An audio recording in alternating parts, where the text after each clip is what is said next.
The Birth Circle podcast features experts in all the nuanced areas of pregnancy, birth, and postpartum with the aim of helping women make the choices that will keep them safe, healthy, and empowered. We respect all birth choices and believe in supporting informed consent and evidence-based practices. Nothing said on this podcast should be taken as medical advice. You should always seek the advice of a competent professional for your care. Welcome to the Birth Circle podcast.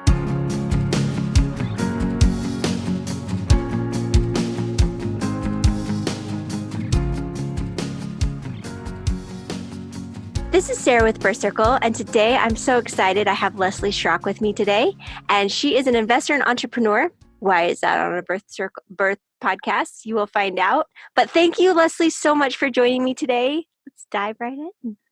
Well, thanks for having me. So first of all, tell us, how did you get into the whole birth world? How did this become your passion?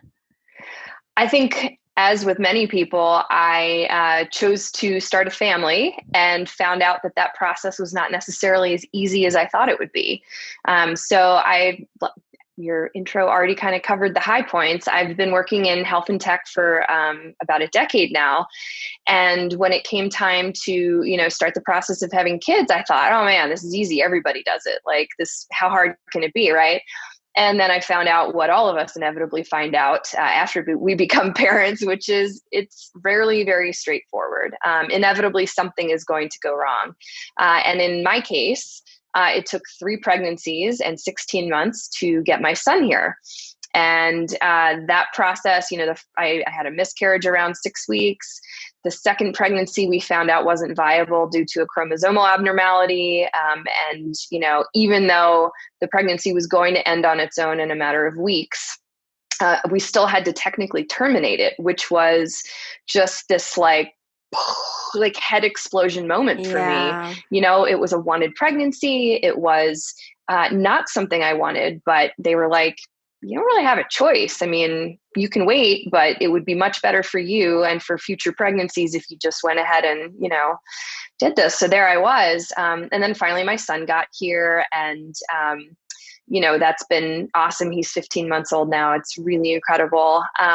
But I said to myself, oh my gosh, like if it's this hard for me, someone who has tons of resources and tons of connections and tons of, I know tons of doctors and I can call them up whenever I feel like it to ask questions. But I just kept thinking if it's this hard for me, what is it like for everyone else? Yeah. And so, kind of midstream, I guess I was in the first trimester with my son actually. And I met my publisher at Simon & Schuster. And I just kind of said, I talked to a friend about an idea. And I just said, I think all the books about birth are really, they're really judgmental. They're really kind of rooted in this narrative that everything's peaches and cream. And I just don't think it's like that for most people. And I think we should be really honest about, the good and the bad parts of pregnancy and starting a family. And so I wrote my book, Bumpin, which covers the period of time from the time you decide to conceive to the postpartum period, because as we all know, after we go through that whole thing, that rarely, who tells you about night sweats? Nobody. So, and it was honestly, it was such a labor of love, literally and figuratively. I wrote it in real time while I was pregnant. I then wrote the postpartum period and my first 6 weeks postpartum, which was a real adventure. But really my goal is to just have a more honest conversation about what we do know and what we don't know about, pregnancy and having babies, and do it in a way that's not judgmental. I don't like to tell people what to do. I like to say, here's the data. You can decide for yourself what's right for you and your family, because, as you know, from doing this, there is no one right way to become a parent. Exactly.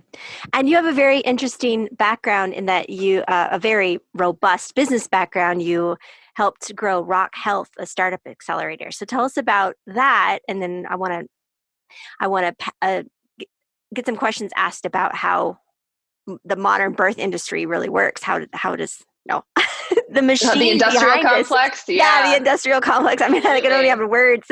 So we are leaving the room of the affirmations and the glowing candles, and we're going now into the hardcore. Oh yeah, industrial. They all have their place, but so Rock Health was also born probably about a decade ago, I actually made the move into healthcare out of my own health problems. So again, I get kind of personally motivated by something and then have to do something about it. And so in this case, I was 27 and I had some really serious gut problems. And it took 5 years of doctors not really listening to me and saying, oh, it's inevitably IBS, or, oh, it's your cycle, or, oh, it's this, to finally get a colonoscopy when I was really, really sick. And for them to say, well, congratulations, you have a form of irritable bowel disorder called ulcerative colitis. And you now have to change the way you eat, the way you live. You have to make all of these changes to your life. And I just thought, like, but I'm pretty healthy already. Like, how can this be happening to me? 27-year-olds aren't supposed to fall apart like that. No, 27-year-olds aren't supposed to get colonoscopies. I mean, it's crazy. But there I was. And so that was the first meaningful interaction I ever had with the healthcare industry, really. I was going in, getting a colonoscopy. It was like me and a bunch of like 70-year-olds. And I just kept thinking, like, God, this experience, it sucks. Like, this is not good. The design of this is not good. The way the doctor talks to me is not really that great either. Cause I didn't feel empowered at that time to really advocate for myself and to, kind of navigate that dynamic, which all of us know, which is, the doctor is the expert and we are just the lowly patient. And, this is like another big part of my work actually is just, I'm a strong believer in medicine. I know tons of doctors. I've had amazing care, but I've also had to be my own advocate and really not be afraid to ask questions and challenge care and ask why and all of these things. And really that was kind of where that started. And so, Rock Health was born kind of out of a need for more designers and developers and business professionals really who didn't have a strong healthcare background, but who knew how to build compelling products and services to do that, to go in there to start companies. And so, Rock Health has since launched, I don't even know how many companies now, hundreds certainly, who have gone on to raise, I think, a couple $2 billion in venture funding at this point. And it's been a real joy to watch. I was there for about 3 years. And since then have been working kind of one-on-one with companies, the majority of which are in women's health now, on everything from their identity to fundraising and pitching investors. I'm also an angel investor, so I've done a bunch of deals personally now, which is a lot of fun. But really, just companies that are challenging what we think care should look like. So Maven is a great example of this. Telemedicine for families. I use it all the time. I have since the beginning. But if you have a question about a rash, like for your kid or for you, in my case, like I had this weird rash on my back. Turns out it was from something that the dry cleaner put on our clothes. And I had my iPhone and I just pointed at my back and I said, do I need hydrocortisone? Or like, what is this? Is this like something I should be worried about? And they were like, no, you're good. It's just, I know with COVID, a lot of doctors moving to telehealth. I had my first with my doctor who would have never considered it before. But sending him a screenshot. And telehealth adoption has jumped a decade in, the last months because of COVID. And I'm really hopeful that, it's not a perfect system. It does not reach all populations in an equitable fashion, which we know healthcare already does not, but telehealth certainly doesn't improve some of that inequity. But I'm hopeful that it will begin to scale care, especially to those who are in, rural areas who may not have the same access to care, with hospitals closing, all these things. So, Maven's a good example of inner city, like the ability to drive across town or, to get childcare to drive across town. Like this can really. Yeah. So while and prenatal care. Yeah. Absolutely. Oh, yes, for sure. That was my next question. So what were some of the ventures, the startups you saw come through that were related specifically to women in the childbearing years, and what issues were they? Yeah, Maven specifically started actually to deal with pregnancy. So it was a women's health telehealth company to begin with, but they've since gone on to really serve, the full life cycle. You can be a girl going through puberty and you can use Maven. It's really for anyone in the family. And, they have pediatricians. They have over 20 different practitioner types. So Maven's a great example, I think, of a company that's, they've been around since I think 2015, 2014, can't remember anymore, but Maven's a great example. Origin is another company that I think is phenomenal. The founder, Corrine, really came to this idea, and this is something that I feature a lot in my book, actually, because as any of us who have had children know, leaking is a real issue, and no one talks about it because hardly anybody even knows what their pelvic floor is. So Corrine had a lifetime of painful sex and didn't even know there was a problem or there was anything she could do about it. And so Origin is, they have an in-person clinic in LA where you can go and get pelvic floor therapy, women's health, physical therapy in general. But really, I think their big mission, it's certainly my bent. I'm an advisor to the company. So it's my mission after having written this book to really make women aware not only of what on earth their pelvic floor is, which really, do you know what it is? The muscles and the bones that hold all of the guts in right there. You did better than most of the people I quizzed because it's, when I was doing in-person events for my book tour, this was a question I asked every single time. So I'd say, how many of you know who, what your pelvic floor is? And everyone would raise their hand, and I'd say, oh my God, amazing. Tell me what it is. And I'd just call on someone randomly, and they're like, that thing with Kegels, right? You squeeze your butt. And I'm like, no. Because 1/3 of women can't do Kegels correctly without formal instruction. It's really quite crazy. So you win. It is the bowl-shaped set of muscles that supports your internal organs like your uterus, and they get very stretched during pregnancy. And, hey, I know there are a lot of second and third time moms listening. Leaking is normal in the sense that it happens, but you can absolutely do something about it. You can rehabilitate your pelvic floor. So that's what Origin's doing. Yeah. A previous guest said it may be normal, but it's not natural. So yes. Yeah. Just because you had gut problems doesn't mean it should be 27-year-olds that's not normal, but no. And there is something you can do about it. And I think that's what we need to, that's really what we need to do is, spread awareness, tell people listen, yes, it happens. It happens to most everyone, but you can do something about it. You don't have to live with panty liners for the rest of your life. Yep. Over half of women will end up with some kind of pelvic floor dysfunction. It's usually attributed to birth. It also happens in menopause. But we can do something about this. And then I heard some terrible things about the mesh and what the mesh does, the surgeries to quote correct these issues. Yeah. So there are over 300,000 surgeries every year, and about 1/3 of them are second or third time surgeries to correct the same issue. Vaginal mesh, it's not even a thing anymore. It's really bad. Pessaries are generally the first line of defense with that if you go with a surgical option. But look, there are all of these, I feel like there are all these aspects of women's health that we're told are normal, and they're not normal. Yeah, but because, we're women, we just kind of deal with it.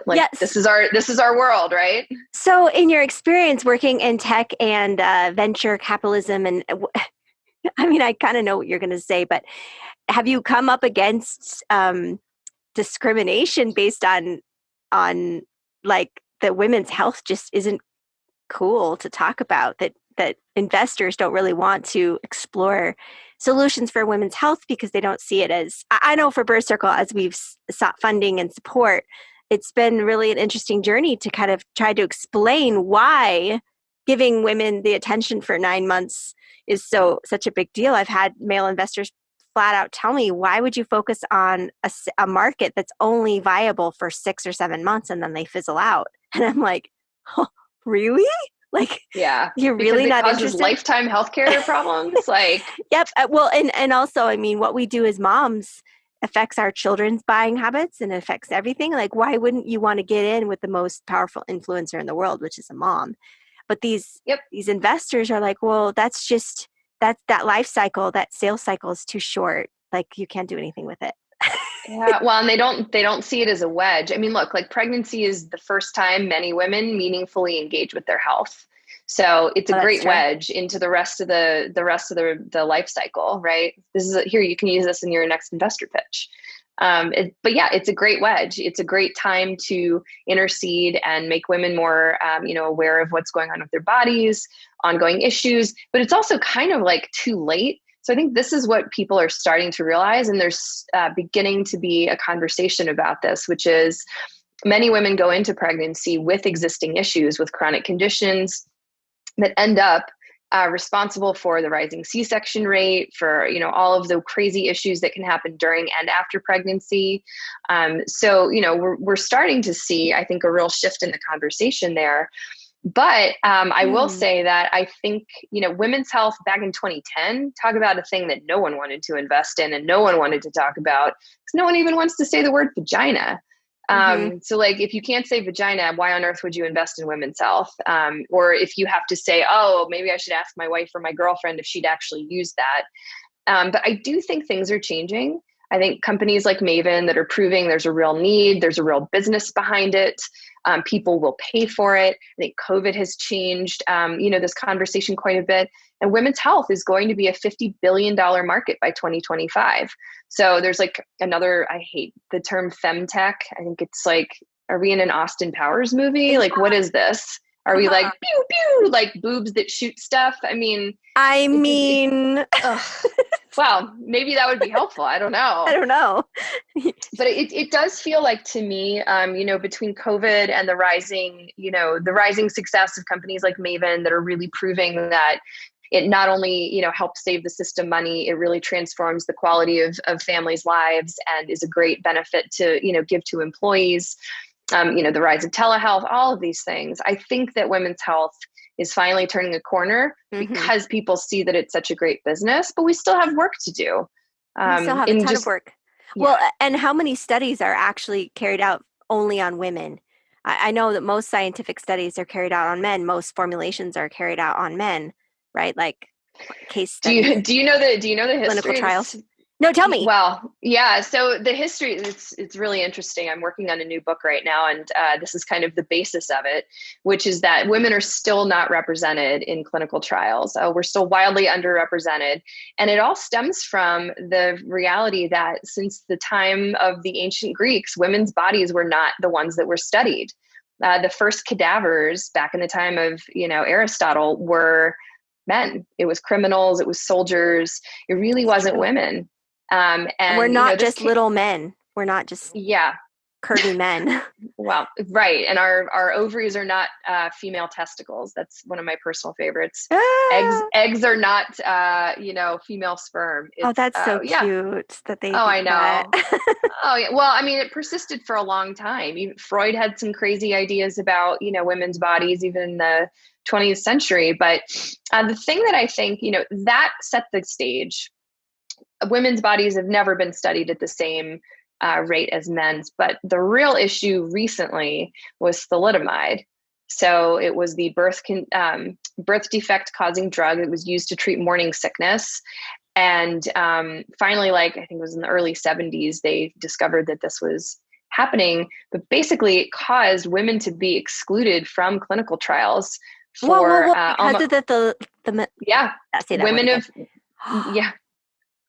of childbearing age. I know. Women were excluded from clinical trials for 16 years. And it's only the 1990s that really women were allowed in. So women of childbearing age were not allowed legally to participate. And this is really bad because women metabolize drugs differently. Yeah. And when you start doing the math, it takes about 17 years for clinical research to make itself into actual care. So we're still kind of suffering from these years where no research was done. And the thing that's interesting about the sorry, I just can't say it today. Thalidomide. Thalidomide. And I was watching this documentary that it actually never became really a big deal in the United States. It was mostly over in Europe because there was somebody in the FDA, a woman, who just refused to give it the clearance here in the United States. So I find it interesting that something that didn't even affect us that badly in the United States is now still affecting us really badly in the United States. Right.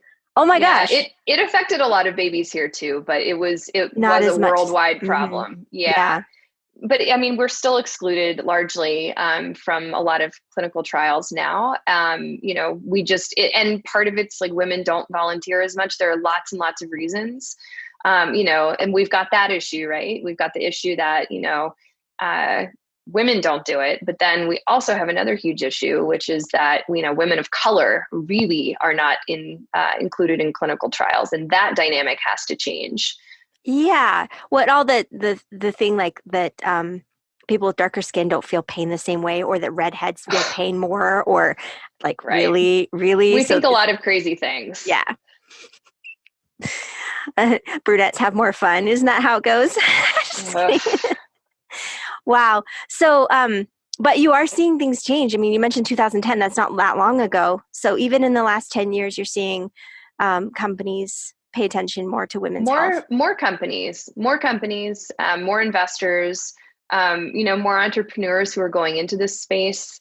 The amount, like the market size, I think is one of the things driving so much investment, but also proof that it works. I think we needed a couple companies like Maven to come along and really prove the space before more people were willing to start taking bets. And so, and Maven's doing extremely well. So it's really kind of saying like, hey, fertility. I think, the other thing that's really changing is that we're starting to talk about, and this was one of the goals of writing my book, which is that like, we're talking about the reality. Like when women have babies in their 30s, that dynamic is different. It is not the same as, 1984, when the average age of first-time moms was 24 in the US. It's now 27 nationally, but it's like in the early 30s, like 31 in New York and San Francisco.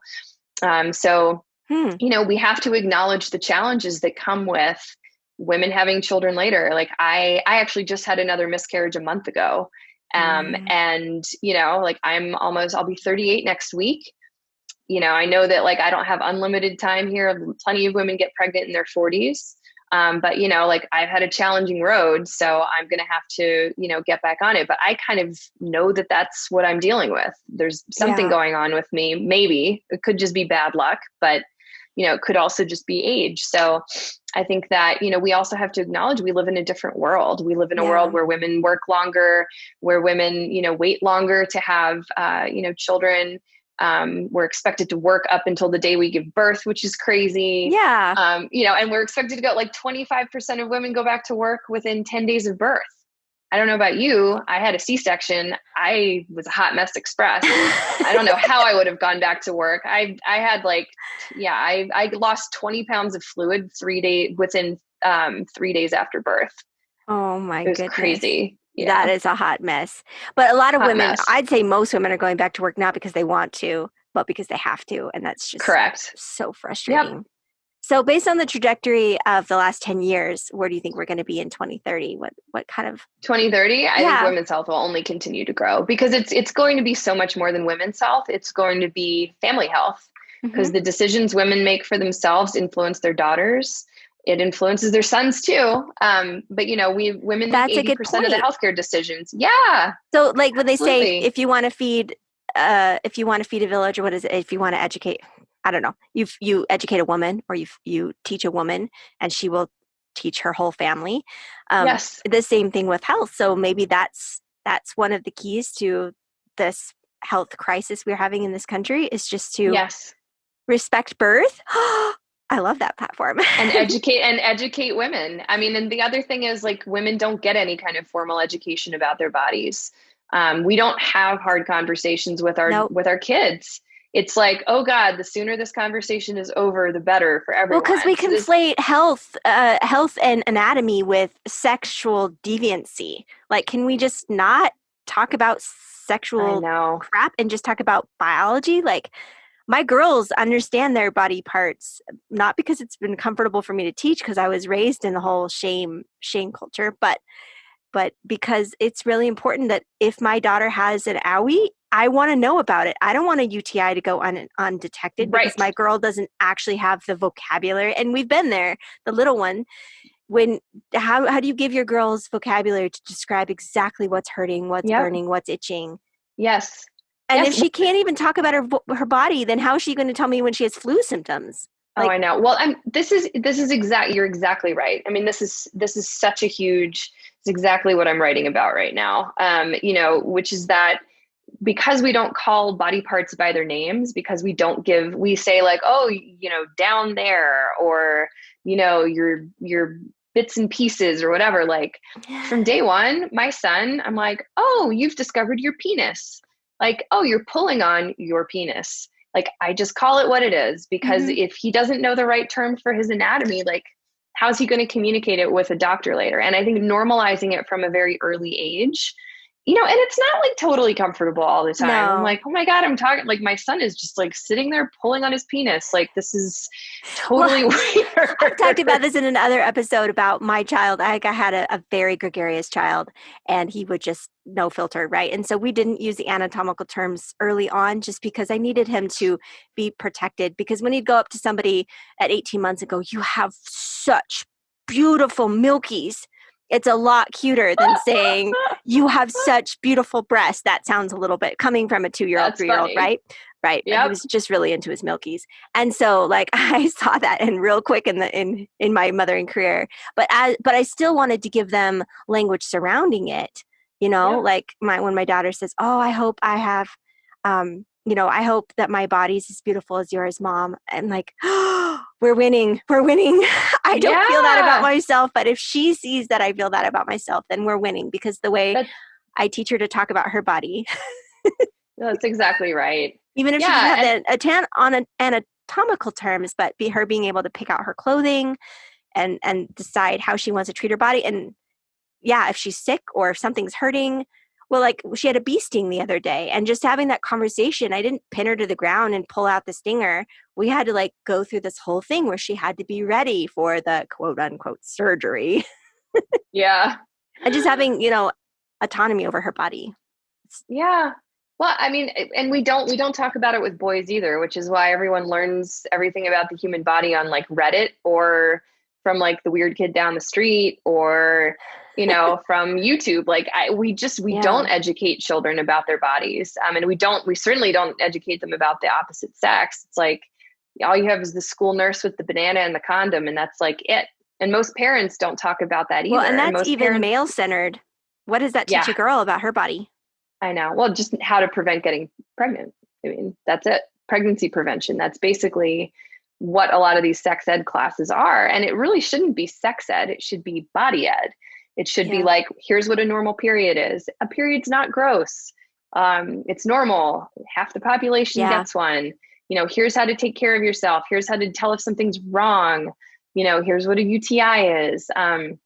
We don't talk about any of that stuff. Most parents don't talk about that stuff with their kids unless there's a problem. Yeah. So I would love to see this dynamic change. I think that part of the reason we have such terrible healthcare problems in this country is just there's a complete lack of connection between ourselves and our bodies. And part of it, this very basic thing is education. Well, if you can't, like I said, if you can't, as a 7-year-old, tell your mom you have a UTI, how are you going to tell your OB that you feel really uncomfortable? Right. Whatever. Like I've had friends confide in me, like, I'm super embarrassed. I don't want to ask my mom, but like it feels like my vagina is falling out. I'm like, oh yeah, it's because of or I have a huge purple dot on my labia. What is that? I'm like, oh, it's a varicose vein. Like they don't even, they don't even say labia. They don't even know the word labia.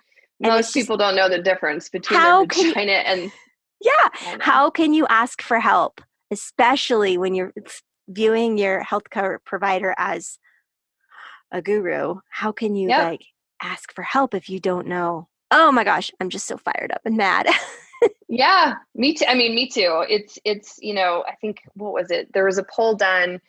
60% of women didn't know the difference between a vagina and a vulva. And then 40% couldn't find a vagina on a medical diagram. They couldn't pin the tail on the donkey, so to speak. Oh, dear.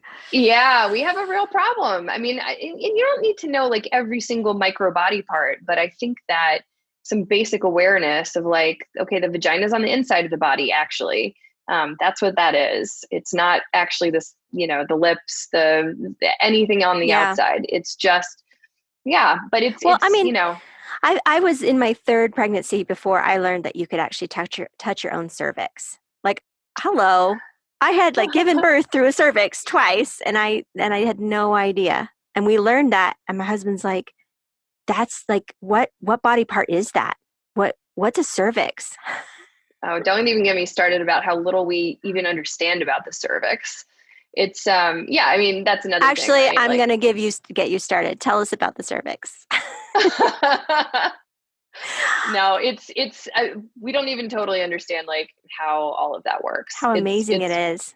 Yeah, how amazing it is. Like I mean, even dilation, the old way we talk about how to right. give birth, your cervix dilates a centimeter an hour. That's not even true. Well, and we've made birth into this process that is, you know, very overly medicalized, very scary, very anticipatory, and very I think a lot of women allow their birth story to define them as a parent in those early days. And it's a really unhealthy space to be in. It leads to a lot of postpartum depression. It's really a negative thing, I think. And, you know, that's a big thing that I wrote about in Bumpin, which is just that, you know, you've got to let go of a little bit of the judgment for yourself and others. Like, amazing. If you had a great vaginal birth, I am so happy for you. I did not have that. And I forgive myself for ending up with a C-section. I was never even mad at myself. Like, it was a C-section. How did you reach that point? Oh man, I had a crazy birth story. So I'm the perfect example, right? I was writing a book about pregnancy. I wrote the section on birth before I even went through birth. I did classes on various methods. I studied all these methods. The stuffs.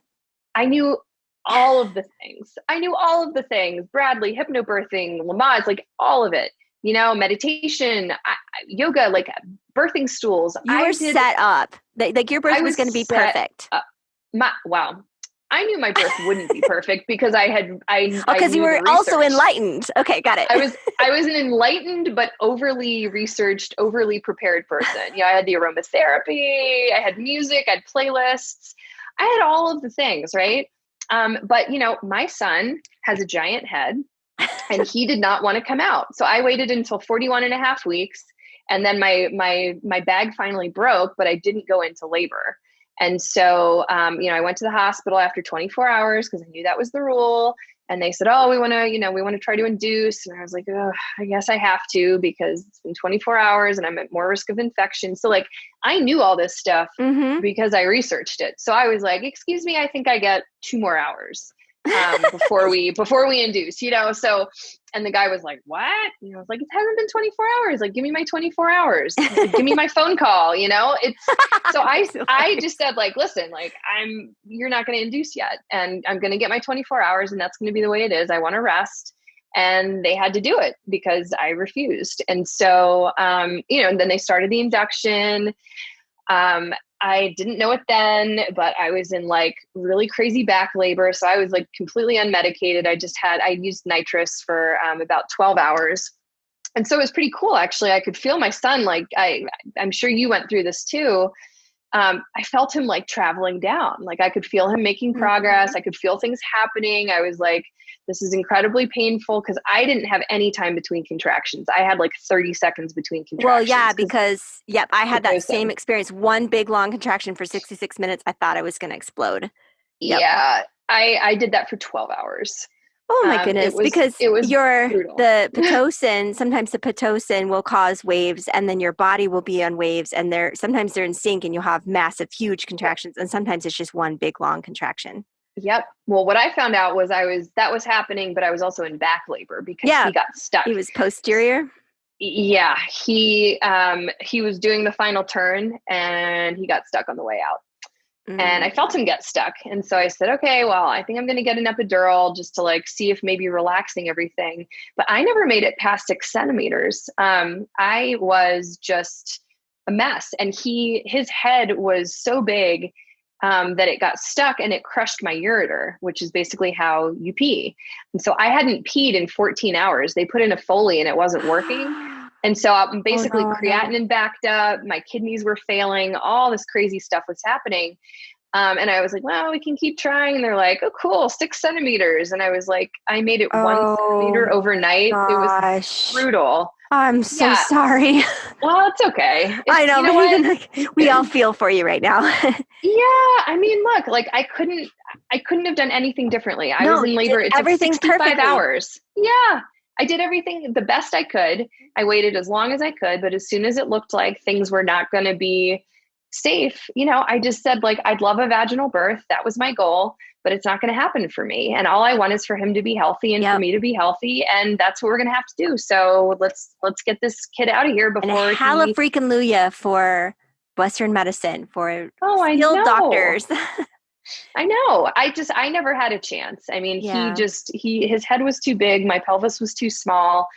I didn't dilate. It was a mess, but I was prepared. I knew everything. I was an advocate for myself. Like, I had a doula. I had an amazing doula team. Doulas are the best, like, incredible. I had a midwife. I had OBs. Like, I had everything, and it still didn't go terribly well for me. I ended up recovering pretty quickly, but it just taught me that you can't control birth. You can try, you can prepare, you can do everything you can on the front end, but it's just not necessarily going to go the way you want. And when it doesn't, you can't let that be how you define yourself as a parent. I didn't go into parenting feeling like a failure. I felt like my son and I are both healthy. And as soon as I got through the 2 weeks of night sweats, it was, but breastfeeding didn't go that well for me either, because I was super anemic, in the first 6 weeks. And so I had trouble establishing supply. So, like, it was a whole cascading, crazy mess of things, but in the end, like, he's healthy. He's 15 months. He is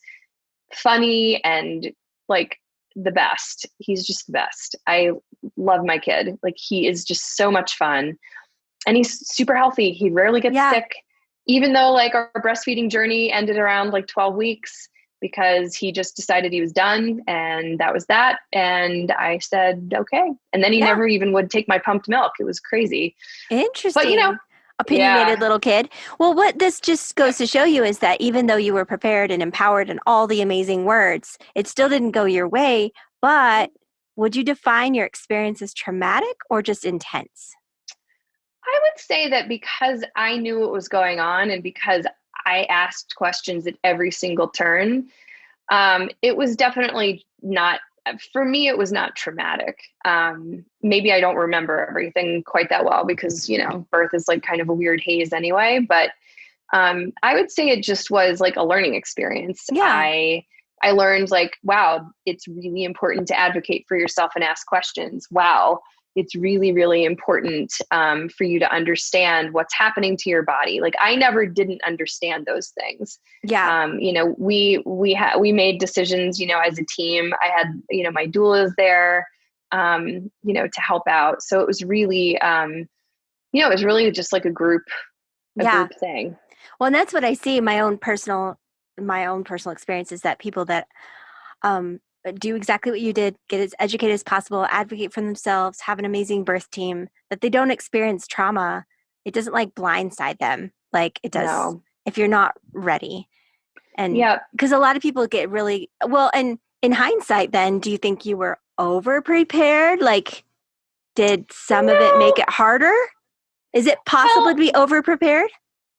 I don't think it's possible to be over prepared. I think it's possible to over prepare and expect your preparation to result in control. And I did not expect it. I did not expect control. Whoa. Say that again. That's amazing. Yes, that's exactly right. Don't expect your over preparedness to result in control or to be able to exactly. Control it. Yep. That's amazing. Yep. Wow. Okay. So tell us more about the new book that's coming out. What are you really addressing? You said before we started recording that this is nothing like this is on the market yet. Oh, well, it's not a book yet. And it's not even, it's a proposal right now. So you're like the first one to be hearing about this outside of my immediately. Yeah. No, I listen, I think that, Bumpin is doing really well. People are responding really well to it. I'm thrilled because honestly, I wrote it for myself and my son as kind of a, these are all the things that I wish I knew, but it's really resonating with people, I think, because it's not judgmental. It's just really like, here's the information.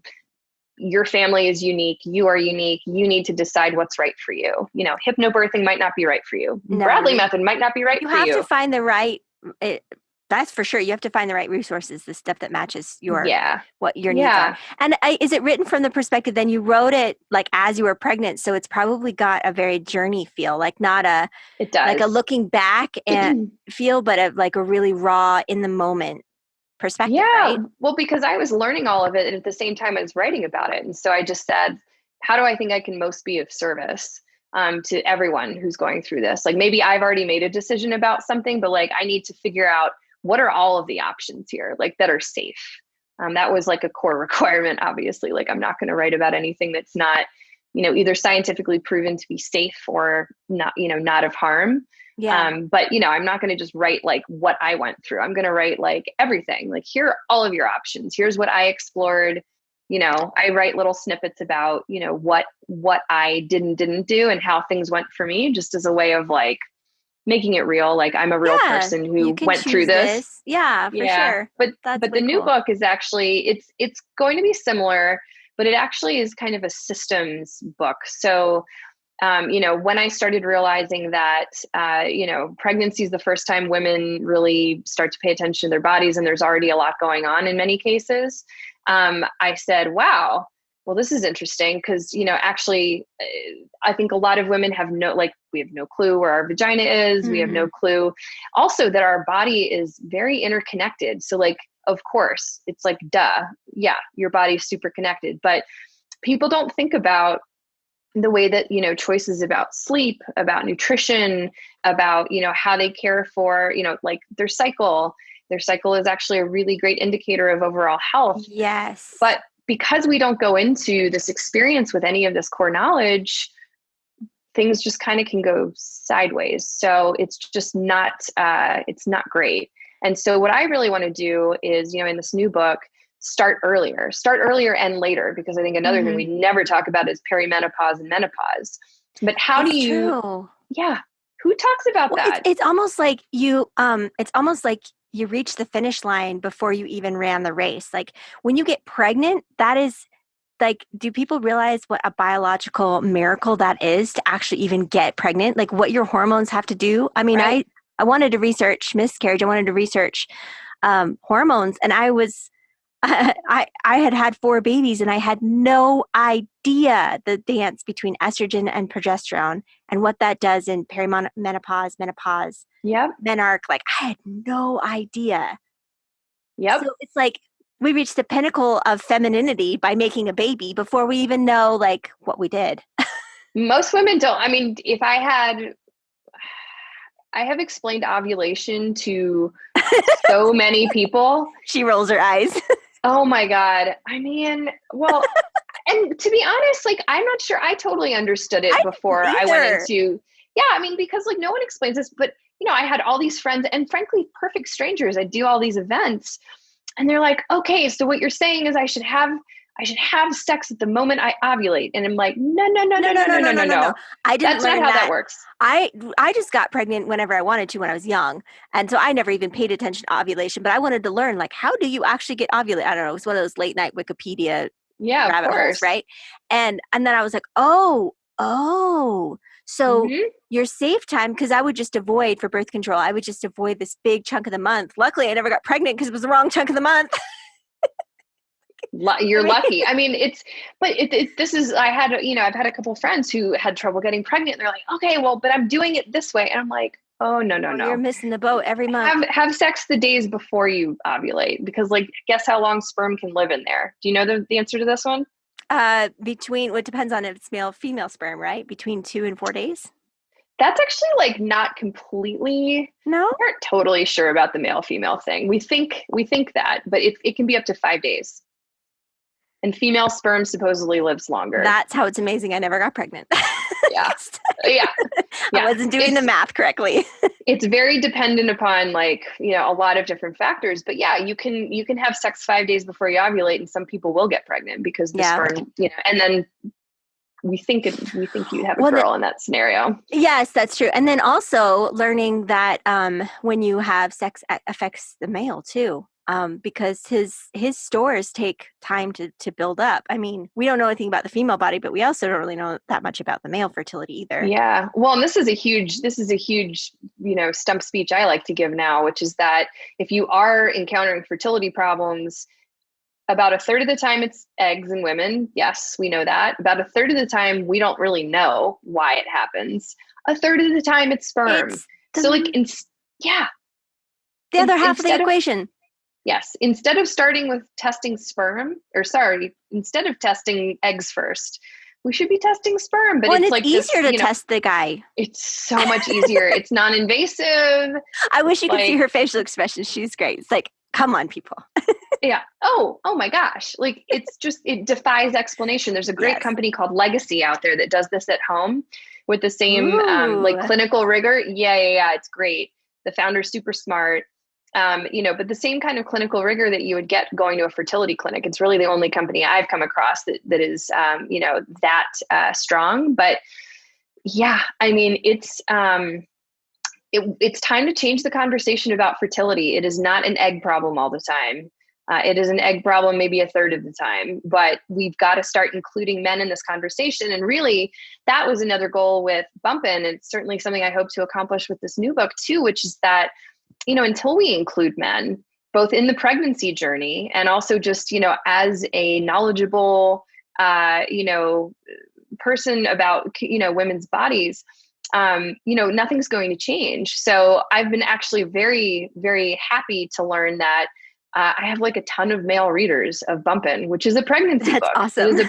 My friends' partners end up reading it random. I mean, my favorite Amazon review, I think, is actually from a dude who was like unexpected pregnancy, had no idea what to do. He and his, partner read it together and it was like a super bonding experience for them. So I think that, that's another big thing. It's like, yes, we need to talk about male fertility, but we also need to include men and partners with this journey from the beginning. Having conversations early on in the process is the best way to end up with a family that you're like happy about, as opposed to, feeling like you're not connected, you're not communicating. It's a skill you have to practice early. So I encourage everyone to do that. Yeah. And it not only will it allow you to make better choices about your body, but enhances your relationship with your partner for sure. Mm-hmm. I mean, I know like when we were looking at birth control options, my husband's like, okay, tell me how this works. Because he was 100% in. We didn't want to do chemical birth control. So that means both of us need to be 100%, committed to this plan. And he was like, he read all this stuff and he probably knew more about my body than I did at the beginning because I was busy breastfeeding and surviving. But it was really cool to see that. And then the respect he has for my body as well. Like there's no shame in anything. And it's never too late. Like it's never too late to start those conversations with your partner. Like I try to get, because the audience for my book is people who generally have not had children. Although I am getting some second-time moms. They're like, I wish this book had been around the first time, which is great. Right, I'm like, faster. Oh my God, I taught you something? Perfect. That's awesome. That's always such a compliment, But a lot of, even some of my friends who have had kids multiple times read it and were like, damn girl, like, where were you? Yeah. Where were you 3 years ago, Yes. So, That's awesome. It's great. Yeah. Wow. Yes. We could talk about this all day. So tell everybody where they can find more about your book, about what you do. Yeah, well, I mean, my book's available pretty much anywhere you want to buy it. Amazon Bookshop is great if you want to support local booksellers. That's generally where I direct people if you'd like to buy the book. You can also find me on Instagram. I'm at Leslie JZ, and leslieschrock.com is my URL. And I'm sure it'll probably be in the description of this lovely session. But I love hearing from readers. If you have questions, if I can help in any way, like I get nice notes on Instagram and other ways all the time. It makes my day. So like, please, don't hesitate to reach out if I can do anything to help on your journey. Thank you so much. I really, really appreciate this. It's been fascinating to have this perspective. Great. Yeah. Thank you. I enjoyed being here. Thank you.